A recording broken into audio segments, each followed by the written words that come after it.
Pulau Rempang di Kota Batam terus bertransformasi menjadi kawasan terpadu berbasis lingkungan atau Eco City. Salah satu wilayah yang menjadi perhatian saat ini adalah Tanjung Banon, tempat hunian baru bagi warga yang terdampak pembangunan Rempang Eco City.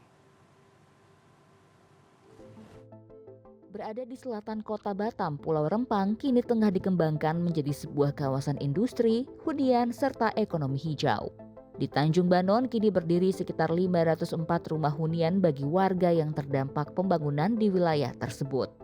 Saya akan mengajak Anda untuk melihat salah satu rumah milik warga yang mulai menempati kawasan ini pada Juni 2025 lalu.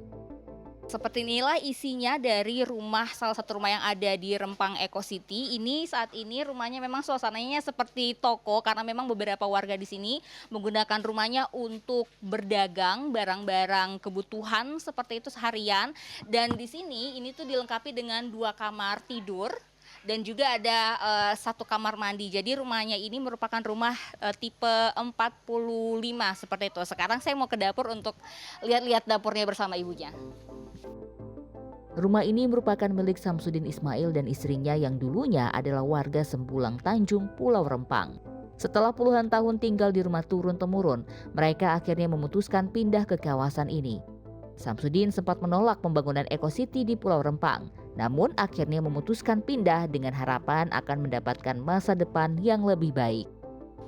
Tetapi kalau kita berpikir hari ini, kita bekerja untuk siapa? Untuk anak cucu kan? Nah, kalau kita berpikir hari ini untuk anak cucu, nah pemerintah sudah memberikan untuk anak cucu itu dengan fasilitas yang ada, kenapa kita tidak terima? Saya berharap kepada pemerintah, berikanlah kenyataan itu di sini gitu. Tingkatkan ekonomi kami, tuntun kami untuk menjadi yang lebih baik.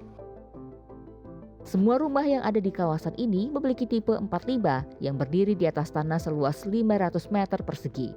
Rumah Sulaiman nampak lebih luas karena ia menambah luas bangunannya untuk dijadikan tempat berusaha seperti toko, warung makan, hingga laundry. Rame banget nih, lagi jualan ya Bu ya? Ibu, ini Ibu setelah pindah ke sini bulan Juni kan Bu ya? Iya. Nah ini gimana sih Bu perasaan Ibu awalnya pindah ke sini tuh senang atau justru sedih meninggalkan kampung halaman lahir di sana tuh pindah ke sini perasaannya gimana? Kalau dibicarakan masalah sedih, meninggal kampung halaman jelas sedih. Oh gitu. Lahir di sana soalnya Bu ya? Ya, Tapi setelah tinggal di sini gimana Bu? setelah tinggal di sini saya merasa senang. Ya, karena saya udah mendapat rumah dari pemerintah ini gratis, kayak gitu. Saya bisa berusaha, kalau di sana kan sepi kan, kalau di sini alhamdulillah karena proyek ini masih jalan, alhamdulillah rezeki dari Allah ya kan. Saya merasa senang. Hingga kini tercatat sudah lebih dari 200 kakak atau sekitar 900 jiwa telah menempati rumah baru di kawasan Rempang Eco City. Setiap warga yang pindah ke kawasan ini diberikan sertifikat hak milik serta menerima biaya kompensasi atas rumah yang ditinggalkan. Kementerian Transmigrasi dan BP Batam menjamin tak ada unsur paksaan dalam proses relokasi ini. Tak hanya memindahkan warga dari hunian, pemerintah berencana menciptakan lingkungan baru yang layak dan berkelanjutan dengan membangun sejumlah fasilitas mulai dari sekolah, dermaga nelayan, kampus, hingga sarana dan prasarana lainnya.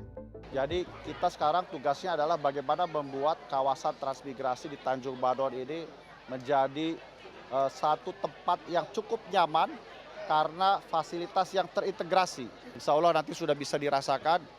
Kalau saya punya target mendekati sempurnanya mungkin dalam 5 tahun masa pemerintahan Bapak Presiden Prabowo, dan ini akan menjadi semacam percontohan untuk kawasan transmigrasi. Meski masih mendapatkan sejumlah penolakan, pemerintah tetap optimis Rempang City akan menjadi sebuah kawasan layak huni serta akan menciptakan banyak lapangan kerja bagi warga sekitar. Gita Meningrum, Warsa, Rempang, Batam.